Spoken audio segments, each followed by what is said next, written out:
welcome to a bit of a books chat video today. It's been a little while since I've talked to you about reading and books, and this video is going to be a bit of a mix of things today. Firstly, I ordered a Kindle, so we're going to unbox this together, show you which one I picked, and talk to you a little bit about reading on my Kindle, which leads me nicely into tips I have put together for you, some ideas on how to read more and how to pick up books again after you've been in a reading slump. And I'm going to end the video on some favourites of the year so far and which book I'm currently reading. So if you're new, hi, I'm Brogan. I would love it if you hit subscribe. I make home, lifestyle and travel vlogs, and I'm really loving reading. I got back into reading last year. I read 17 books last year total, and this year I'm on number 18 and I've got a goal of 23 books for 2023, and I have started to find my feet on what I like, which authors I enjoy. I also have discovered sort of how I read, how I like to read, when, where, that kind of thing. So I'm going to talk to you a bit more about that today because we haven't really had that chat. Let's unbox my Kindle and I'll talk to you a little bit about why I've bought this, because some of you may remember I said I don't really like reading on a Kindle. I've had a Kindle for the last 5 years and I had one of the old, I think it was the 7th generation white version, and I'm going to put this clip in here and you can see that it was super laggy. It was not very responsive. It is old, that is the problem. It was old, it was still working, and it was still holding a fairly decent battery life considering its age, but it was just old. When I got back into my reading journey this year, I chose to read more physical books because I spend so much of my time on technology in terms of my laptop, my iPhone, and I live on social media, that's my job, and so having a physical book to me feels like I'm getting out of my digital life by having something that's not tech. And I like the feeling of a book, the smell of the pages, the physical turning, and just seeing the like colour of the front of the book and stuff like that. Even just adding my own little personalised bookmark in, that kind of thing. So for me, I'm always going to be a physical book kind of gal. However, next year and later this year I've got some travels, particularly next year I'm going away for 2.5 months, so I really cannot pack my books. As much as I wanted to pack my books, I even thought, oh, maybe I could pack just like a few and then I can swap in the onboard library. But I know I'm not going to do that because I'm really picky about what books I want to read, and I just will not have the space or weight allowance to be able to do that. So I knew I had to get back into Kindle reading, and I just think it will be the next right thing for me for traveling, but also journeys to London. Pros and cons to both. It's essentially the same thing, it's still reading, but I went back to use my old Kindle and it was just so old and laggy, I just thought no. So when I went to buy a new one, I noticed that Amazon have a trade-in program, and I traded in my old one and got £20, which to be fair I was quite happy with. So I used that £20 and I got a little bit of discount that they had on just on offer, and I got the Kindle Paperwhite Signature Edition, I think it's called. So let's get everything out. This is going to obviously be the charger case thing, we'll get onto that in a minute. And here is the Kindle. I had to get the blue version, so they do green, black and blue, and I really wanted green, but there was a 2-month wait for a green one, and I knew I was going to put a case on it anyway, so I ended up going for the blue. It's actually called Denim, so we'll see what the colour looks like, but I went for the Signature Edition just because there were a couple of extra features that I quite liked the sound of. The normal Paperwhite one seems to be the most popular. The Signature Edition is only like £20 more, I think, and considering I did my trade-in, I just thought,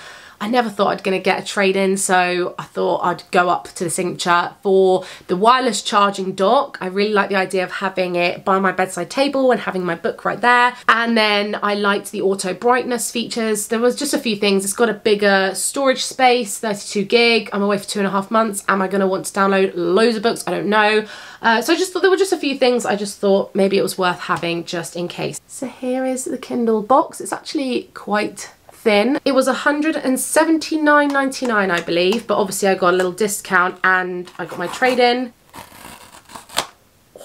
Ooh, okay, is it this side? Oh wow, it's really thin. Kindle Paperwhite is really light. It's really thin and light in comparison to my old one. Oh my goodness, already I'm so glad I made the switch. That is impressive that that is so thin. and light. I actually really like the blue. In person, it's a lot nicer than I imagined. So the little box looks like that with the little logo. So we have the charging cable and just some information stuff. Cool, cool, cool. So yeah, this one does normal charge and has a wireless charge as well, which the normal Paperwhite does not. I did obviously buy the charger too. This is made for Amazon by Anchor, and it is literally a charging dock, so we'll get that out as well and see what that looks like. But I was super close to getting a leather Amazon own case. However, I went on Etsy and found a really lovely design, so I ended up going for that instead. It probably won't come for like a week or so, but that's okay. I don't know if this is helpful, but this is the 6.8-inch screen, and in terms of the size of my hand, kind of like that, it's very easy to hold, like in my hands width-wise, if I didn't have a case on it or whatever. Like, it feels quite nice just to hold it like that. And this is what the colour looks like, the blue. I quite like it, actually. I do prefer the green, in all honesty, but who cares when I'm going to have a case on it? It's not going to matter. But I do like the blue, actually. It's nice. Already, just on initial first impressions, it's so much lighter and thinner and just nicer screen. And obviously, it'll be a lot more responsive. I mean, yeah, straight away, it works so much smoother, which makes a lot of sense. So 5 years on, it's obviously improved, but I'm excited. I'm not sure how I'm gonna feel genuinely about reading on it just yet. I have to give it a chance. I have a long haul flight coming up in September. We're going to Disneyland in California, and I know that I'm gonna really value having this on the plane then too. So that's why I didn't wait until Black Friday. I already missed Prime Day. Unfortunately, I should have been more proactive and done it around Prime Day. I would have got much better deals. And Black Friday is obviously a really good time to buy something like this on Amazon. However, just with timings, I knew I needed it now. I did tick the box which basically said that it would already be connected to my Amazon account. So I hope that's the case. And I also got 3 months of Kindle Unlimited for free to try. This is how this is looking. It's very nice. It's much more responsive than my last one. I still think there's room for improvement though, in comparison to like an iPad and stuff. It still takes a second, you know, like that. Maybe it's because I've just turned it on. The other thing as well, I don't have any ads. So when you buy the Kindle Paperwhite, you can buy it with or without ads. But if you buy the signature one, it's just no ads. And I believe it's like £20 or $20 to have the ads removed at a later date if you don't want them. But I mean, I'm not that fussed. It basically just means that when your Kindle is in sleep mode like now, it displays adverts for books and stuff, which I don't really care about, in all honesty. It was just another perk to buying the signature edition, basically. So yeah, it's neat and nice. I love it. I'm sure that the charging dock is not very interesting. It's going to be exactly what we think it is, isn't it? But I just thought to show you anyway, as I bought it at the same time. This is what it looks like on the charging dock. It's actually very neat, very sleek. I really like that you don't have to plug it in. You can literally just pick it up and pop it down. It's just very nice, isn't it? I think this will look lovely on my bedside table. I don't know what the fit is going to be like with a case on it as well, so hopefully it does still fit. It looks like there's going to be room. Although I'm not a Kindle gal just yet, I'm excited to have it in my life. I'm excited to start reading a few books on it. And I'm still going to read my physical books because I've got lots on my to be read list. But for now, we're going to sort of alternate between them and see how I get on. Speaking of my reading journey, as you all know, the last 2 years, I've been really trying to figure out how I read, what I like to read, where, when, incorporating it into my life. And I thought I would share 10 tips that I have discovered and that work well for me personally when it comes to trying to read more books. Number 1 is consuming book content on YouTube and social media. Obviously, you're watching this video right now, so you obviously have an interest in books, and I'm hoping it might inspire or encourage you to want to go and read a book. However, I wanted to just say, consuming more content around books has made me want to do exactly that. I watched Jack Edwards' video last night on him basically building a dream library, home library, and he filled it with 1,000 books. And just seeing him organise his books and fill the shelves had me feeling really inspired to want to read. I also love another YouTuber called Lacey, I think her name is. I'll leave her link below. I just love listening to her talk about her favourite books and new ones that are coming out, and I think just having that playing in the background, I then am subconsciously thinking more about books. So that's been a big one. Tip number 2 is saying to myself, just one chapter. I get myself in a bit of a rut of thinking I have to dedicate an hour or half an hour or longer to sitting and reading, and sometimes my life is so busy I do not have that time. Whereas if I get into bed 15 minutes before I want to go to sleep, I tell myself I'll just read one chapter, and sometimes I end up reading more, but most of the time I just read one chapter, and that's better than not reading at all. Obviously, this is so subjective to the size of the actual book and how big the chapters are, but my current book has like, I don't know, 10 or 15 pages per chapter, and it's a really good size and allows me about 15 to 20 minutes of reading time, and it just works really nicely. So that's a nice little way of encouraging myself, just one more chapter. Number 3 is actually blocking out the time to sit and read. So when I first got back into reading, it was at night time, getting into bed earlier, 15 minutes, 30 minutes, and now when I'm really excited about a book, I'll get into bed like an hour before I want to go to sleep, and I love getting my skincare and getting ready for bed, and getting into bed with it is just so exciting to me now.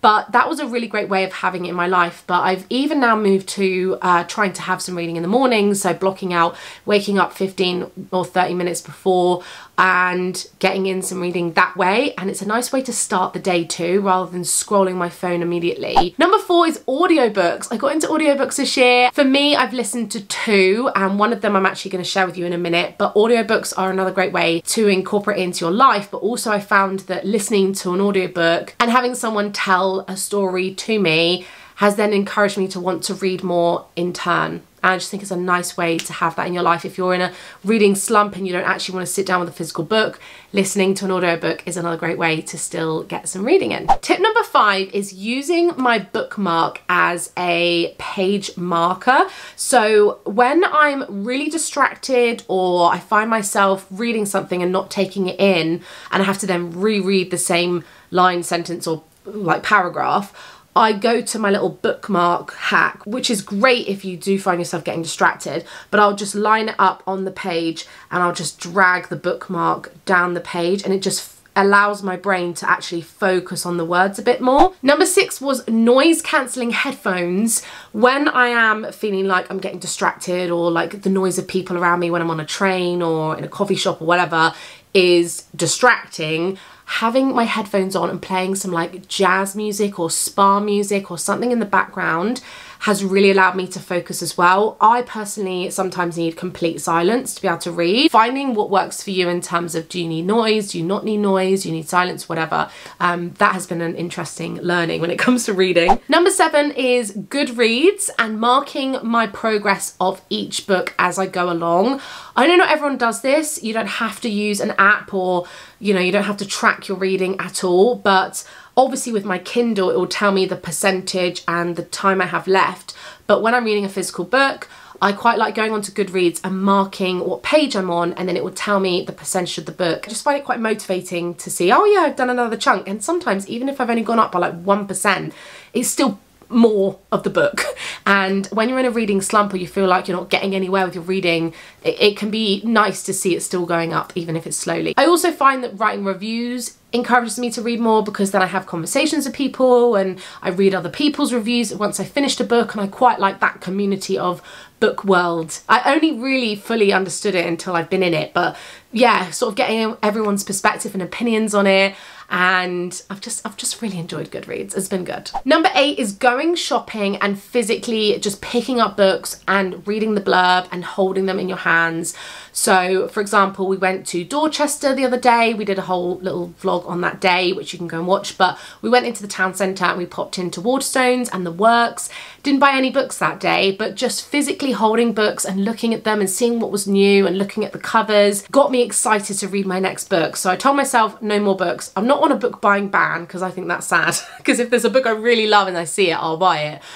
But right now I've been quite good. I've not bought anything new while my to be read list is still quite big, but I do like going into a physical shop and just sort of looking and feeling the books. It gets me excited again. So go book shopping, even if you don't buy anything, because it's just quite nice to go and look. Number 9 is taking yourself on a book date.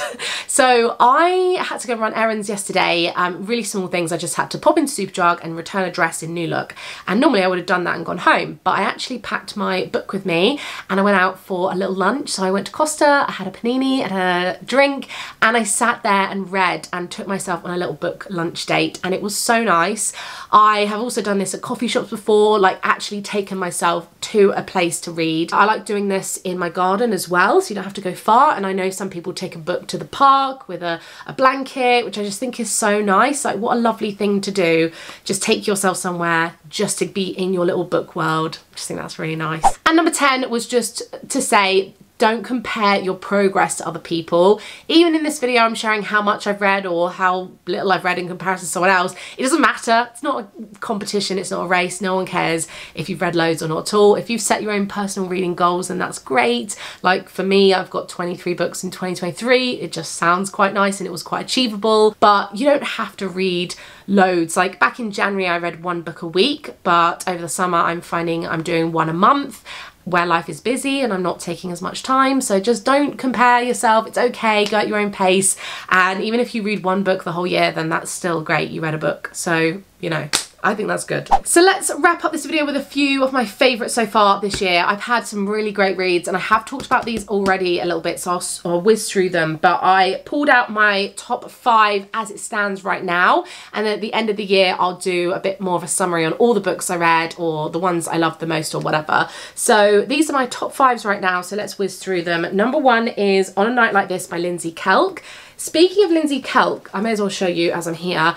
I'm currently reading another one of hers, which is Love Me Do. I followed Lindsay on Instagram for years and I messaged her and asked her what book I should read after I read The Christmas Wish, which was another 5-star read for me this year. I loved it, but picked that one up at Christmas time. But she suggested I read On a Night Like This and I absolutely loved it. Within days of wishing she could change her life, Fran Cooper is working for a celebrity on a yacht and en route to a tiny Italian island and the glittering crystal ball, when she had quite literally bumps into a handsome American called Evan, and the magic really begins. He makes her a promise, no life stories, just one unforgettable night. So that's the premise of the story. It was absolutely brilliant, but as I said, I'm reading Love Me Do right now. So funny, very British. She actually lives in LA, which is why I knew I'd love Love Me Do, because this is based in LA, and this is about a greetings card copywriter called Phoebe Chapman. She knows a good romantic line or two, and it makes her a fantastic Cupid. So when she lands in the Hollywood Hills, a place that proves film stars, golden beaches, and secret waterfalls don't just exist in the movies,